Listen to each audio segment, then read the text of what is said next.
Alright, so here we are. Favorite sexual position. Yeah, Go! You're like, fuck. I'm like, none of them. I'm covered in STDs. Oh, man. You can just edit all this out. Oh, it's good. It's probably going to stay. Sweet. So I'm sitting here with Clinton Vearil. Hi. He is one of the founding members of the band the Killtones. He's also the frontman of the Trolleydodgers, and also the frontman and one half of the excellent band Mr.Phylzzz. They're all shit.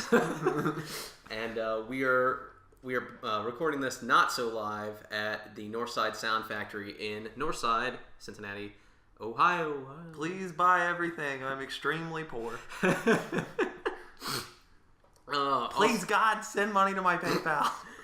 Also, if you guys are wondering why we have that sweet, sexy new theme song, that is thanks to Clinton, who did it without me asking. Yeah, I farted that out last night. And he's forcing me to use it, because otherwise he's going to kill my family. It's only $9.99 a month.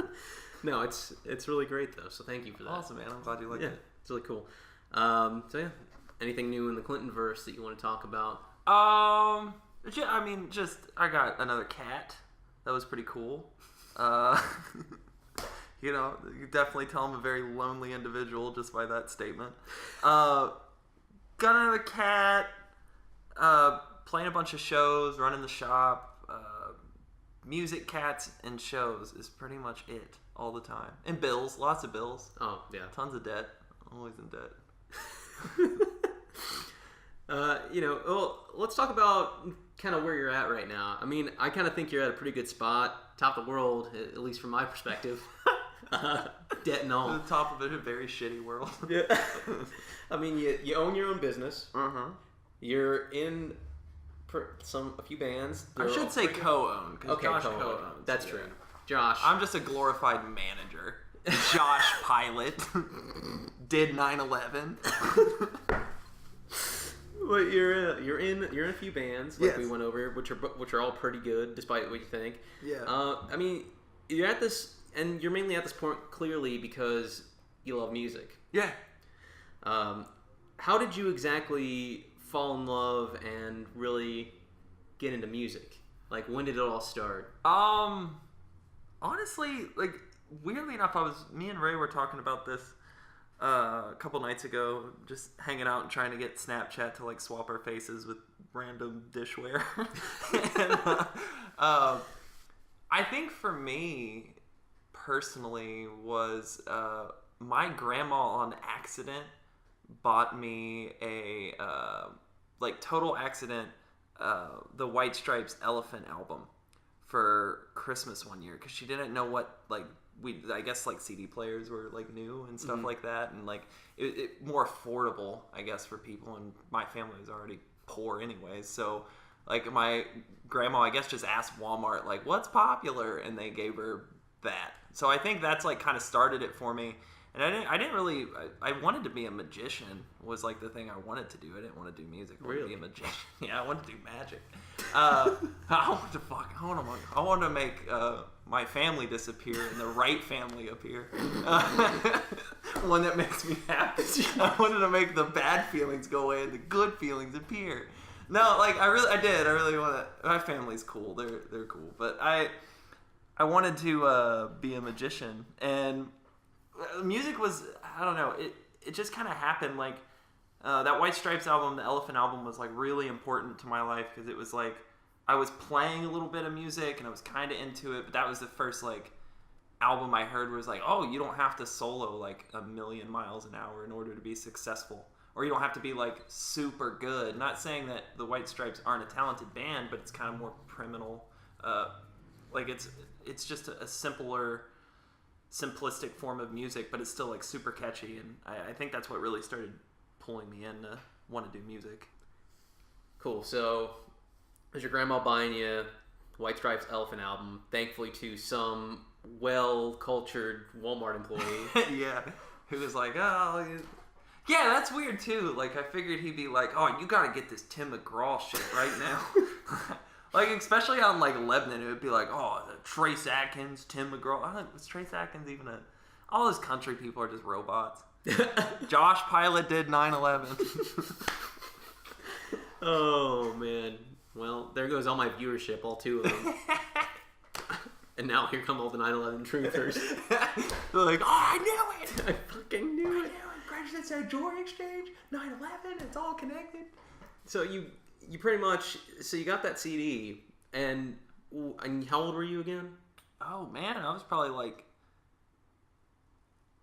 12, 13, no, 13. I think 13.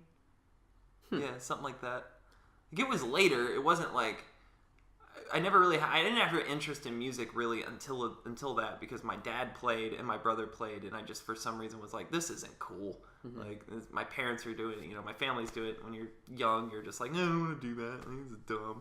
But I think that's definitely the one that like changed everything, where I was like, whoa, this is cool. Like, this is different. This is not like country music. This is not bluegrass or, Reba McEntire. We love you, Reba. Yeah, we love you, Reba. Even though you did 9/11, we still love you. Oh, I'm noticing a theme here. Yeah. Everyone did 9/11. Everyone did 9/11. Everyone's involved. Even Bernie Sanders. Trump. I'm watching you, you fuck. Oh. So you had the CD, you were getting kind of, seeing what music was outside of what you're used to. Yeah. And when did you get your first instrument, and what was it? My first instrument, it was honestly like a multitude of things. Like, my parents got me a keyboard when I was younger, and I never did anything with it. And then, my parents got me a guitar, and the same thing, never did anything with it. And then, I think, like, later on, that Elephant album was still there and still in my mind, but I was still, like, addicted to, like, Weird Al, too, because he was, like, super different. So my parents got me an accordion, and I messed with that for a little bit. But I think after, like, getting the accordion and being like, I like that, I really didn't. Like, I was like, I messed with it a little bit. And then I started to go back to guitar, because I was like, okay, well, back to that White Stripes album that, like, stuck in my mind. I was like, okay, well, then I like this. I can figure this out versus trying to figure out, like, accordion. I can figure these chords out. I can figure out the way he's playing easier, because it was so simple. Mm-hmm. So it made me feel like I was accomplishing something. So I think that's what made me kind of go back to that. So when did you kind of form your first band? My first band was, I did, like, Battle of the Band shit in high school with, like, kids that I went to high school with, like Zach Stevenson and Ethan Loomis. I don't really hear from any of them anymore. But my first band was probably the Vandellas with Casey O'Brien, which was like a total ripoff of the White Stripes. Like, it was, because again, it goes back to that's the only thing I knew, so I just ripped it off. Like, I was like, okay, I remember, like, looking back at it now and, like, playing at the level I'm playing now and then the level I was playing then. I was like, man, how the hell did anyone book this band that was like, the whole night we're just gonna do White Stripes covers? And we're like 16. And I mean, that's all we did. We just ripped off White Stripes. But it was fun. And then also, I think, like, even though we were doing that and we had some original stuff, it kind of opened me to, like, oh, I can write my own stuff. Okay. It started to figure out how to, like, what my stage performance is. And it was like an awkward stage where I was still figuring everything out. So every show was just like a learning experience, where it's just kind of like, I'd get up there and be like, okay, I just got done with this song. Now what do I do? Because in the basement, we would just talk. And now I have to, like, keep a crowd's interest. Like, this is a whole weird thing for me. And I slowly started to figure everything out and, like, learning that, okay, you don't have to play everything to the T. If you mess up, you don't have to make it a big deal. Like, you don't have to look at the crowd like, sorry guys, go home. Like, I played a C instead of a D. Dang it, let me stop the whole song. Like, and I used to do that when I was younger. I would do that. I'd be like, oh, let's start again. And nobody even made that sound. Crazy people behind the drums go, we were just a bunch of doyoyoys back then. Hell yeah.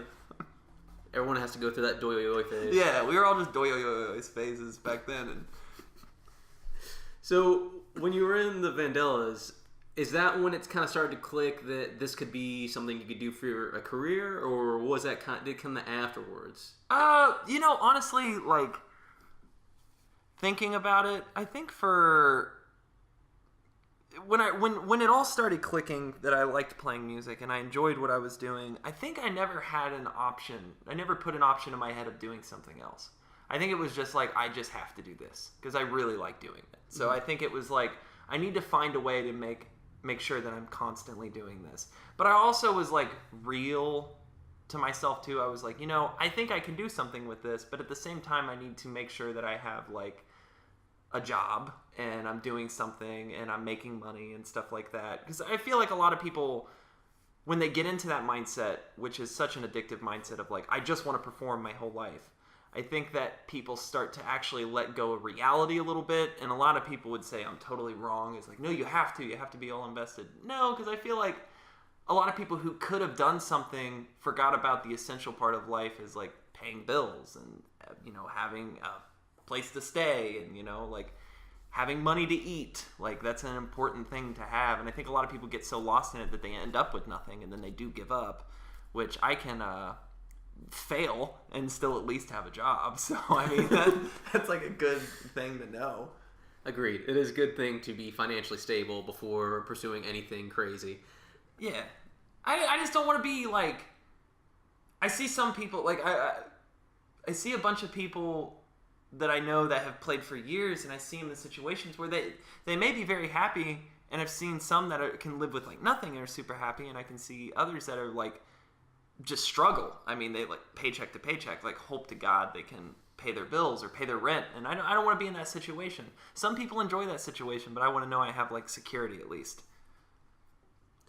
I guess throughout, because as we said, you've been in multiple bands and still are in multiple bands. When was there ever a moment for you where you're just like, holy shit, this is it. This affirms everything I've been doing. This is kind of confirmation that I'm on the right path? Yeah, I think, honestly, like playing in the Killtones was like a big thing, but for me, it was kind of like after I got out of the Killtones. Like the Killtones was cool, but I look at the Killtones as like it was still like feeling the waters out, like seeing what I was going to do. And I think that from the Vandellas was like, okay, I'm figuring out stage, like what I'm going to do. And then I got in the Killtones, it's like, okay, I was pretty confident in what I'm going to do as like a performer. And I know I can grab a crowd's attention and I can, lead a band and, be the front man. But I think like after I got out of the Killtones, because the Killtones was still more like everyone's thoughts and ideas in the band, which is cool and I enjoy that, but I still felt like it was more of like a hobby. And I think after I got out of the Killtones, it was such an awakening of like, okay, I need to do something. Like I gotta do something that's lasting and more me. And not that the Killtones wasn't me, but I felt like there was a lot of it I wanted to do, but I was not doing. And I think it was all out of like fear. So when I started Mr.Phylllzzz, I think that's what opened up the door to me, like really being like, okay, I can do something with this. Because we put out a single, I finally felt more of like an artist and a musician, and I was crafting exactly what I wanted. I knew what I wanted. And I think when I released the first single, Flies, and then we got that like press in the UK and stuff like that, I was like, okay, I know this is something I can do. Like, it's not just me fitting in with the right people, or it was always me making an excuse in my head, like, oh, well, Josh is a great guitarist. Like, this is why this is going. Or Randy is a very good bassist. Or Ray is a great drummer. And it was like, I was confident in my abilities, but I was like, man, it never was anything that was like, okay, I am set apart. And I think that when I did Mr.Phylllzzz and I put out the single, and then we got that press, and then we started doing shows, and then more and more things started lining up, and write-ups and people wanting to do things. I was like, okay, I can do something with this. And then Lauren asking me to be a part of his new band was like, okay, now I know I have something that I can do. Like, people are interested, not just like I'm putting out shit. People are like, cool. That's all it like. Thumbs up. Yeah. Share, rewind. Share, rewind. Actually, that's what you should do. You guys should make an exclusive album where it's just songs on Vines. They're 6 seconds long. That'd actually be really cool. That'd be the most annoying album. It's like 55 songs. It'd be an interesting social experiment for the ADD generation. It comes in a box set. It's like 160 songs. The whole album's like 10 minutes. That'd be pretty dope. I'd be into that. Actually, that'd be cool. That would actually be. I'd refine it. Yeah, I'd hashtag share it. So with Mr.Phylllzzz, I mean, it's definitely a different sound from what you've been doing in the past. I know lifting up your pee water. I can't tell if this is green or... Yeah, he literally has a jug of Nestle Pure Life water, and it doesn't look very Pure Life. I feel like... yeah, it's very, very Send Life. I feel like it's like truck stop urinal water at this point. Like it's been but it looks clear now, don't it? Well, you are a magician. Yeah. Look at that! Are you... I'm the masked magician. Go tune in to fucking WB64 to realize how this trick worked out. Yeah. It still tastes like piss. It's amazing. How does he do it? Oh. But with Mr.Phylllzzz, it's very different from what you've been doing in the past. And I know that you told me and others that you're very influenced by kind of more like stuff like the Melvins with this project. Is there any like what other things are kind of like influence you or kind of guiding you in finding this unique sound with your current project? It definitely has a lot to do with the Melvins because it was like after the White Stripes thing and like listening to them, I think there wasn't really many bands that like struck me as the Melvins did when I first heard them. Because when I first heard them, I did not like them. But I think that over time, it kind of grew on me to where I was like, whoa, this is really different. And I think it sort of turned into this thing for me that was like, that really started changing gears in my head of like doing something different. And then that turned everything around. So instead of like, okay, well, let's have a song with this chord progression, it was like, okay, well, what can we do that's really not even notes? Like, that was a new mindset that we did. Like, our song Lay It On Me literally doesn't have any actual notes in it. It's like, how hard can we slam, just make noises with the guitar, and how hard and fast can Ray hit the drums? And I mean, and there's like chording. The chorus is the only part that actually has like chords. The rest of it is just noise. So it was kind of like figuring out different ways of approaching the guitar at that point. Before, when it was like, let's write a song, and this way it was like, well, let's write a song, but let's try to use literally nothing. Like, let's just use like noise and see if we can put a melody over top of it. I know you actually just met Buzz, King Buzzo, like a week or two ago. Yeah. How the hell was that? That was weird. It was weird because a friend of mine hooked it up so we could, hooked me up with the bass player currently, Steve McDonald from like Red Cross and Off. And he hooked me up with him, and then he comped my tickets and told me to come up and hang out. And I think that I've been nervous to meet people, but I wasn't really nervous to meet them because they were just so normal. Like, they were really normal. Like, weird normal. Like, Buzz was extremely nice. He was just a very nice guy. And I mean, I literally just had saw them like minutes before we met. I just watched them like play, and there was like circle pits and like people just going ape shit and like heavy, just angry music.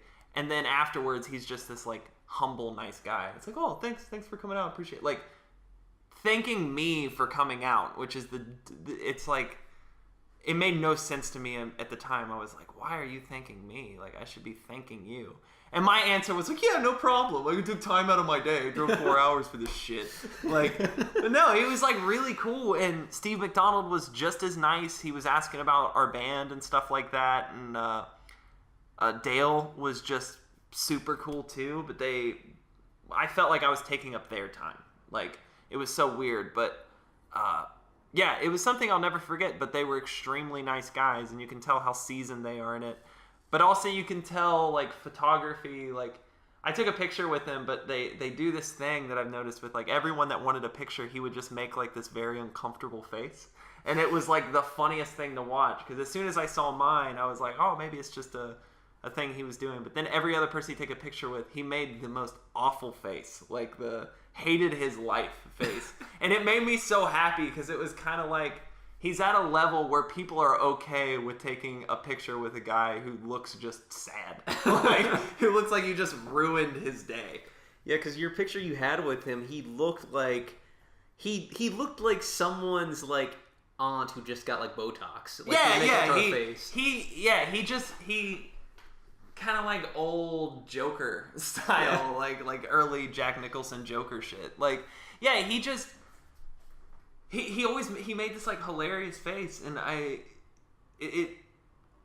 it's something I see that he like does a lot in pictures, and I think it's just because he's maybe not a fan of pictures, but he's also a nice enough guy to be like, I'm not gonna be a dick and be like, no, I don't want a picture. But he has his own way of being like, I don't really fucking like this, but you can just have to make a dumb face. That's pretty cool. I mean, at least he gets something out of it. Yeah. I thought it was cool, and I really appreciate it. And I usually wouldn't be like, can I get a picture with you? But he was just so nice that I was like, I want this to remember this moment more than anything else. Like, he was just such a funny, cool guy. That's cool. That is cool. It's very cool. 9/11. That's what's going to happen when there's dead silence. It's 9/11. 9/11, 9/11, get 9/11, 7/11. Two numbers you don't want to mix up. Trump. In New York. Yeah. So did you slip him like the EP or anything like that? No, I didn't, and I thought about it. The bass player asked about our band a lot more. Buzz was really wanting to get going because one of his really good friends was in town, and he was waiting with him to like go back to the hotel, and they were gonna hang out. So we didn't. I talked to him for a little bit, but at the same time, I wanted him to get going. Like, his friend was there, and he didn't make it clear until the bass player actually had said something, and I was like, "Well, go! Like, don't stand here." But the bass player, Steve McDonald, was talking about and asked for it, and I sent it to him. I don't expect too much out of it, but at the same time, it's like cool that he was genuinely interested. So I was like, I mean, yeah, if you're interested, I'm gonna give it to you. Like, you just have the piece of shit EP. Like, here you go. Don't forget, tip $5. You're rich. Yeah. Pay my rent, please, God. Pay my rent. Share Rewind, Patreon, Kickstarter. Please, God, please, Steve, please, God, if you're listening to this, please, I'm really poor. Please, I'm struggling so bad. Please. So with Mr.Phylllzzz and even Trolleydodgers, like, I mean, they're both completely different projects, but where do you hope to have both those projects at within like the next year or so? I mean, I would like to have them where they're both. My goal in life is to be really touring nonstop and to be coming back like a month or two out of the year to like chill and just take a break. But I really want to be touring nonstop in the next year or two, the rest of this year into next year. But I want to be touring nonstop, and I that's where I want both those bands to be. I know Mr.Phylllzzz is at that point where we can book now, and we're starting to book a lot more out-of-state stuff, more longer runs, and we're setting up a 12-day run right now in June, and then we're doing a 30-day run in October. And I want Trolleydodgers, which we're getting there at that point now, to doing the same thing. So when I get back from one, I can go and do the other, and this will be like a constant thing. Because they're both two, like you said, they're both two separate entities. So like, Mr.Phylllzzz is more like heavy and angry and like wild, and Trolleydodgers is more like pop oriented, still kind of heavy, but it's more like melody. I don't want to say that one is not tighter than the other, but Trolleydodgers is definitely a lot tighter, and Mr.Phylllzzz is more of like an art piece, open to change all the time. When Trolleydodgers will be more like formed. This is the way it's gonna go. But I like that because it gives me like two.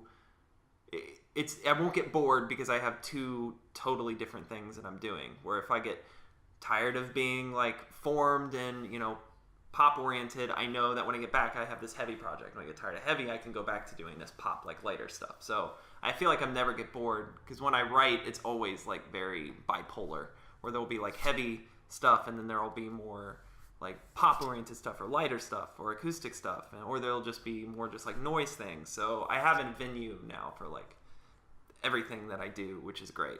It makes me extremely happy.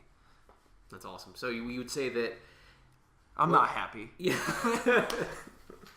So would you say that if you don't have like something to do, you feel like you're kind of I guess lost or yeah. Okay. Yeah, I feel like I've been doing it for so long, like even not as a job or anything, but I feel like it's the same sort of effect as when like a high school kid played football his whole life, and then like football since like Pee-wee, to 12th grade, and it's like after school, and if he doesn't go to college or college doesn't happen, it's kind of like, what do you do?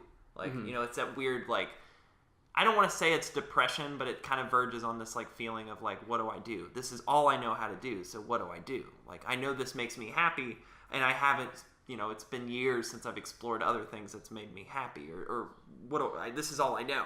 So, yeah, I think I get like kind of lost when I'm not doing it, but that's why I try to keep myself as busy as possible, because then I overthink about it. I'm like, well, maybe I'm not doing enough, and then I look at it and I'm like, I'm going to be, this next tour, this 12-day tour is going to be like 2 shows a day, so it's going to be a lot, and in the end it's going to be like 24 shows in 12 days, and then the 30-day run is going to be the same thing of like doubling up, playing day shows at record stores and then playing at venues at night, and it'll just be hell. So I think that when I look at it like that, it's like, okay, I'm doing enough. Like, this is too much, if anything. But if I feel like I'm not doing enough, I always add more to it, and then I start doing it. I'm like, fuck, this is too much.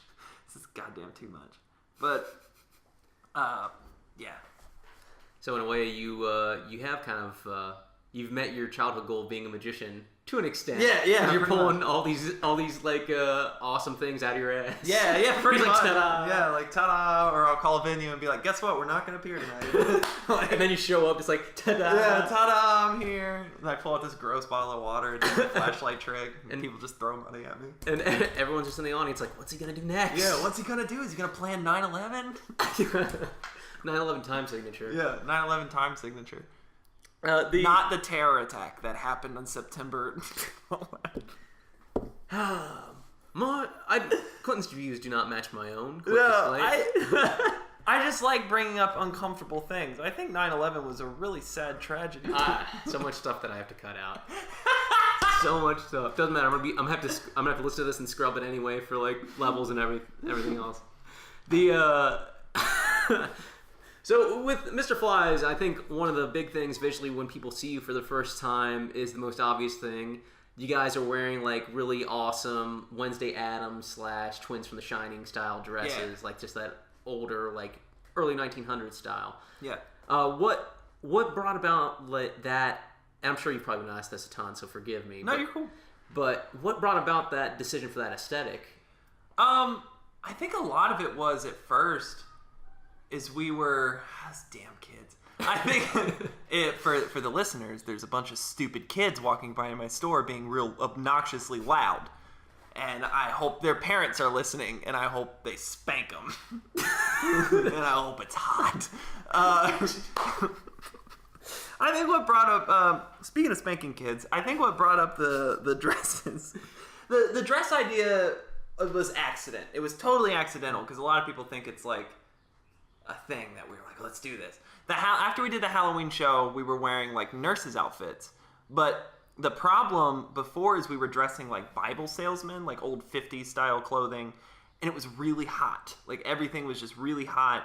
As hard and as heavy and as insane we go when we play, we'd get really hot where Ray would be on the verge of passing out. I would always feel like I'm going to black out, and it was just too much. And then when we wore those nurses' outfits, it was like the most comfortable it ever was for us.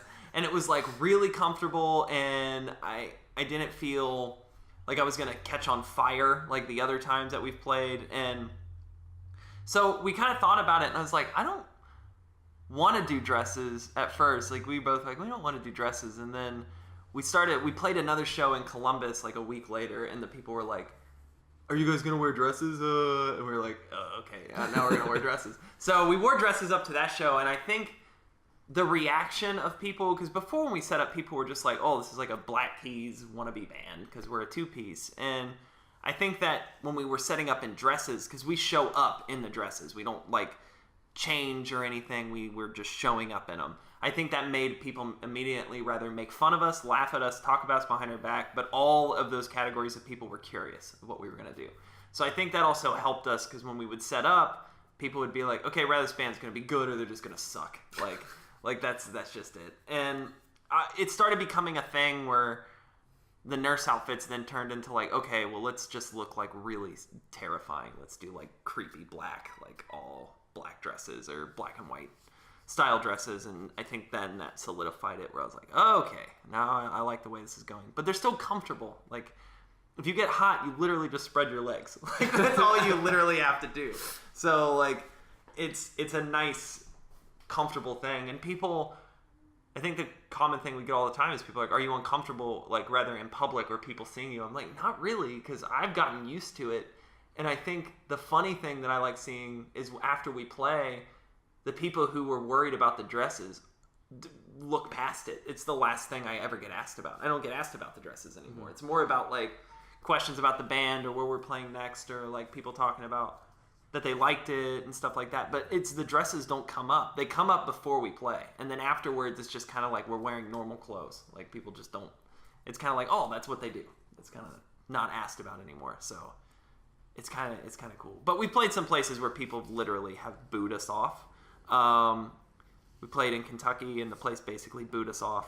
The door person told us never to, like, the door guy told us we weren't going to perform wearing what we were wearing. He was like, not in my club. Are you serious? Yeah. And I was like, oh, okay. But we still did it anyways, and then everybody cleared out.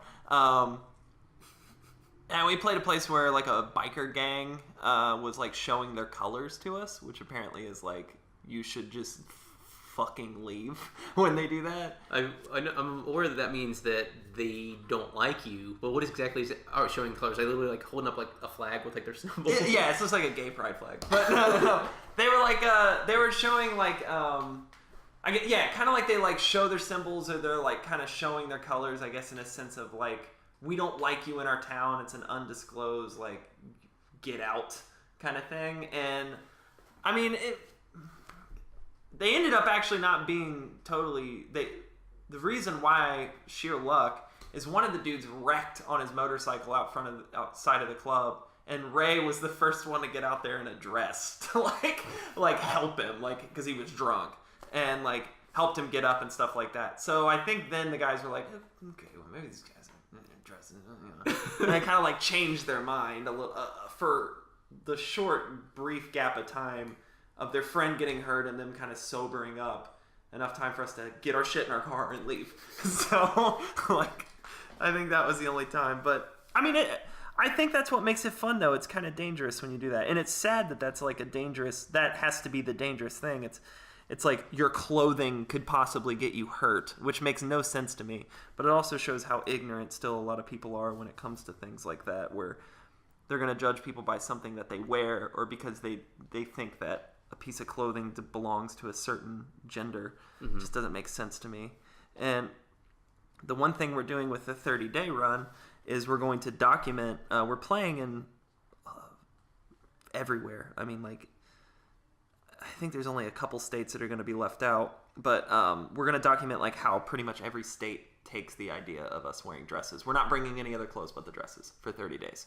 So we're going to wear them and videotape every place's reaction, including like restaurants, stores, gas stations, see people's reactions and stuff, and see how each state takes that. Because I feel like, I don't know, my guess is like, of course, like Portland, California, stuff like that is going to take it well. But then again, I could be wrong. It could be totally opposite, where they just are like, people in dresses. I would hope not, definitely. At least not in those places. Yeah. But I mean, you'd be surprised. Like, I actually thought the bar we played at in Kentucky, which I'll leave unnamed, I thought that they, from what was going on that night and all the bands that were playing, I thought that would be one of the places that were really cool about it, because it was kind of like the north side of Kentucky, and weirdly enough, it is considered the north side of Lexington. So it is some suburb or whatever, but they... I thought they would be open arms to it, but they weren't. Nobody was. No one in that venue. And they were just like people I would even see here in Cincinnati. They were just like, no. They literally probably 40 or 50 people that were there for that event that night all stood out on the porch cramped. It was like a tiny little porch. They all stood outside. Like, Jesus. They went that far out of their way to avoid it, I guess. So I was like, meh.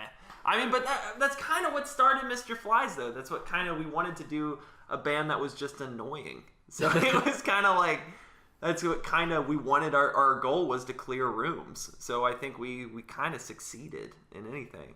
But again, you can't be a successful band if you're clearing rooms. But it sucked, but it was also like, well, you know what, if they're going to be like that, do we want to play for those kind of people? Yeah. Like, so I was happy with the result. I still got paid. I took your money. It's a pretty good story, too. Yeah. I mean, all of those. Even the terrifying biker one. Yeah, it's like weird shit always. And me and Ray are the worst fucking people to be out on the road. It's seriously like Beavis and Butthead, but a lower IQ. There's no, like, when we get out and we're on, like, even a 4 or 5 day out run, we get lost. Something happens, or we run out of money. Because we ate a lot of Arby's. like that, I swear that's always a thing. Or we're late because we went to Arby's. Like, it's like some reason, or we get lost. I remember we were leaving Muncie. We had to go from Muncie to Canton, which was like a 6 hour. It should have been 5 hours or maybe 4.5. But it took us 6 because the GPS kept messing up. So we just kept getting rerouted. So we were just basically going up Indiana like a weird snake. And then sort of being cut over into Ohio, and it was just unnecessary. But I think it took us 7.5 hours to get to Canton, and I remember getting there and going like, "Why did this take so long?" And then I mapped it, and it should only took like 5. And I was like, "God!" But we're dumb, and we get lost a lot, and we're just a big bunch of doyoyoys. So, I'm just glad the doyoyoys are still fucking alive. Yeah, no kidding. Like, that's what we said. We were like, 4 days out, we almost get killed. Fucking 30 days, we're bound to be dead. Like we'll get 25 days in it, and like our bodies will be sent back in barrels to our family's houses. And it's not even because like your bodies were destroyed. It's just like it's the cheapest way they could send you. We actually just got stuck in barrels. Yeah, and we died in them. You just had a tragic run-in with Donkey Kong. Yeah. We just got stuck in these barrels, and then they just died in them. They'd send them back to our families, our respected families. I guess, when is the first day of this 30-day tour kicking off? The 30-day one is still being planned. So I think it's going to start in Cincinnati and end in Cincinnati. So we're doing like through Cincinnati up through like Chicago, cutting through, I can't think of all the states right now, but cutting all the way through to Portland, because we're doing this like Portlandia show with like some people for like a cast party kind of thing. So we're doing that, and then we're playing down through California, and then all those states that I can't remember at the moment, to the big eyesore, which is Texas. Texas is an eyesore. Can you imagine if I was on like real live radio? People will be calling in right now. That eyesore Texas, you Ebola starter. You want me to leave that in? Oh, of course, yeah. Oh, man. Yeah, I don't care. Like, well, when you look at a map, I mean, that's the first thing I always see is Texas and the hate it spreads, and the Ebola it carries. But no, I seriously love Texas. R.I.P. the Alamo. But like, yeah, and we go through there and a bunch of other states back to Cincinnati. See how this is how bad we're gonna be on the road. I can't even honestly tell you any other states besides big ones. Like, I know Montana's a state. I know Wisconsin is a state. Yeah. What's to the left of Wisconsin? It's okay, I don't know either. I can name all the states. I just always forget some of those. Yeah. See, that's my thing. Is like, I forget how they're placed. See, Google Maps fucked me up. Because all teachers were like, "Oh, you're going to need to know maps." It's like, no, I don't. I can put it in my phone, you big doyoy. I can put it in my phone. I don't have to listen to you. Why do you even have a job? Like, iPhones teach me everything. Public education should be shut down. And that's what I'm running for in 2017. I'm shutting down all schools. I'm shutting down schools. I'm shutting down all healthcare. I'm opening all nursing homes up and letting all those people out. They're all going to be free. Wow. I'm combining nursing homes and prisons together. Surprisingly enough, I wouldn't doubt if you had a pretty decent following and you actually made it to be a primary candidate. Yeah, I mean, you probably could. All the stupid doyoyoys that are in there. There's all these dumb doyoyoys like Donald Doyoy Trump. Who's just always up there like doyoyoy, foreign policy. I'm a big doyoy. And this is my last podcast because I'm getting shut down indefinitely. Make sure you hashtag doyoy Trump for everything you ever hear is doyoy Trump. How do you spell doyoyoy? Doyoyoy is DOYOYOYOYOYOYOYO Trump. Is the amount of YOs optional or is there a standard? It's like, you know, you can just do what you want. It's America. Doyoy. He did put up a peace sign. Yeah, Said I did a peace sign because in the 70s when you would buy LSD, you would say, "Can I get 2 doyoys?" And an LSD hit would be 2 doyoys. So you go up to your doyoy dealer, which is an LSD dealer, and be like, "Hey, can I get 2 hits of your finest doyoy?" And they'd give you 2 doyoy hits, and then you'd be running around going, "Doyoy, I'm on LSD," and then you get arrested. And that's how Trump rose to power. Speaking of rising to power, let's talk about this Portlandia show that you talked about really quickly, but that seems like a pretty big deal, doyoyoys aside. Yeah, all doyoyoys aside, the Portlandia Doyoyo show of 2016 of Doyoys. Yeah, it's a new friend of ours that's in a band called the Fabulous Miss Wendy's is doing a go-away party for, as in like, they want everyone out of their living room, so they're having a go-away party. Get out of here, Mom and Dad, we're not feeding you anymore. But, it's time for you to go in a home. But, and combine with the prison. Yeah, under your leadership. Under my leadership. Doyoyoy 2017. But, yeah, so this band, these Fabulous Miss Wendy's, a bunch of doyoys, they asked us to do a show with them after playing with them in Muncie, Indiana for this, like, it's their go-away party because they're going to be going back on tour for, I guess, their new album that they're putting out, but it's also a Portlandia cast party event. So, I don't really know. I'm getting some of the details as they go on because they're still on tour. They're on tour for like 10 weeks. And I'm still like, or they've been on tour for almost 10 weeks. But I'm still getting all the details, but it should be pretty cool. I know it's like end of September is when it's going to be. But I think me and Ray are just going to fly out for that. Like, I've never flown, so that's going to be very terrifying. Mm-hmm. But we're going to fly out to that and play it and then fly back and then start our run. Because it didn't make sense for us to drive out there and then drive back. It's cheaper. We can get a cheap flight and fly out there, and the plane will probably crash. And like, at least it'll be over land. And they'll just be like, doyoyoy. Yeah. Sorry. When the plane's going down, they're gonna be like, attention, passengers. We're in a big doyoyoy.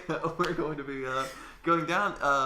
Comical, funny, goofy mask will pop out from above you that look like little squids. Put those on your face. And they're actually squids. Yeah, they're actually just like hilarious Halloween masks that pop out. And they're like, "Oh, we're sorry. We took the oxygen meds and replaced them with funny Halloween masks." So, and you're just like, "Oh, this is okay. I've always wanted to look like Dracula right before I die." Ray gets the scream mask. And they fall out and we put them on and we're just like crying like, "I'm gonna miss you, best friend." And he's just looking at me with a fucking scream mask. And it glows in the dark when the lights go out. No, it's the one with like the blood on it. Yeah! The one with the stupid sound effects. I have like a really shitty Freddy Krueger mask on with like exaggerated eyes. I'm like pulling them out though. I'm like, I miss you, man. I miss you so much. Jesus. There's a lady next to us that's like sitting in her chair and she's like praying to God, but she's wearing a Grimace mask from McDonald's. She looks so happy about the quarter pounder. Yeah. She's like, please, God, please save me from this. Oh, man. But inevitably, we all die like a bunch of doyoys. That's just the sadness. That's why you gotta take life and make the best stuff you can. I wish I would. I want to put a little side note, a little liner note for this podcast. If I could go back in time and replace all my 9/11s with doyoys, I would do that. So if you should I'm going to give you one clean doyoy that you can put over all the 9/11 references. Doyoy. Now you have a nice doyoy to put over all those 9/11 references. So when you get to this point and you hear, why was there a doyoy dumped in? Now there's an explanation. I'm not cutting that. I'm sorry. What I'm gonna do is I'm gonna after my outro and I cut in the outro song too. I'm going to just have there be a couple seconds of silence and then just a clean doyoyoy like at the very end. Doyoyoyoyoyoyoyoy. And people are gonna be listening to that, but it's actually gonna be You should play like audio clips of like the news reports. Yeah. The Trump news reports of him just being a big doyoy. I guess because we're about to hit time, and I don't want to take too much of your time anyway. And I know that you've only got so many doyoyoys left in you. Yeah, I got 100 doyoyoys on me. I can go all night with doyoyoys. With all of your experience with music, co-owning your own music shop, and everything that you've accomplished, and everything else that you're sure to accomplish here in the future. What misconceptions or kind of falsities of kind of making music that we may not have touched on would you like to address, and also any type of helpful tips that you may want to kind of bestow upon any aspiring musicians or performers out there that you think you would have benefited from knowing when you were maybe younger or starting out? I think rule number 1: don't be a doyoy. That's just should be a given. That should be birthed into you. Don't be a doyoy. But I think honestly, I think the common theme for that is like, I guess the one thing I regret that I wish I would have stuck in me a little bit harder is, especially when creating music, is a lot of people write what's safe, I think, is a thing, and I wish I would have been like less safe, because I think when you write safe, you're not writing from yourself and you're not being true to yourself. So I think like that's a key thing for me. That's like a good piece of advice, is you should if you write it and you read it back and you cringe, it's probably really good, because it's coming from a place that you're not comfortable about talking about, and those usually are the best songs. So I think like in music, anything like that, if you're cringing at it, you're like, ooh, I'm not sure, ooh, boy, I don't know if this is gonna be good. Then you should go with it. Because I did a lot of stuff where I would write stuff and I'd be like, this sucks. I need to write more like this band, or I need to write more like this, or it needs to be like this. And I've thrown a lot of that out the window and started doing more of like what I want to hear, me, coming from me. And I think that takes people a long time. But I think it's that, and then just like never being afraid of failure. I think failure makes you a better person. And I think like failing is like, you learn more from failing than you do from succeeding. So I think like being okay with failure is a thing. Don't let failure like ruin you, but let failure be a thing where you like learn from it. Because I have failed so many times, like rather shows or trying to get things happening or doing stuff or like bands or anything like that. And I think I've learned more from that, where when I go in, I'm a little stronger each time. So I think like embracing failure and just doing it. Don't be afraid to ask questions. Don't be afraid to ask people for help. Don't be afraid to, if you think something's not tangible, try to do it anyways. Like I think a lot of people, this computer's being a doyoy. See, kids, this computer's making a big doyoy sound. That's a big doyoy. Yeah, I think it's not being afraid of asking someone for help, or if there's an opportunity, asking for it, or just being like, can I be a part of that? Or what do you think about this? Or would you like to be a part of this? Or, don't be afraid to ask. I think there's been a lot of times in my life as a musician where I look back and go, man, I should have just asked, or I should have just asked that person, or I should have like handed off my stuff, or I should have done that. Now any opportunity, I'm like, yeah, here, take it. Yes, I want to help you. Can I help? Can you help me?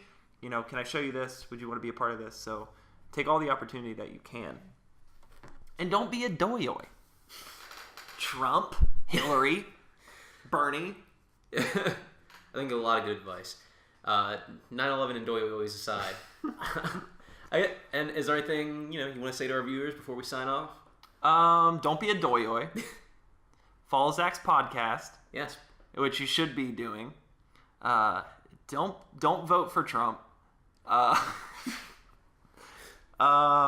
let's make America great again. Let's vote James Combs in.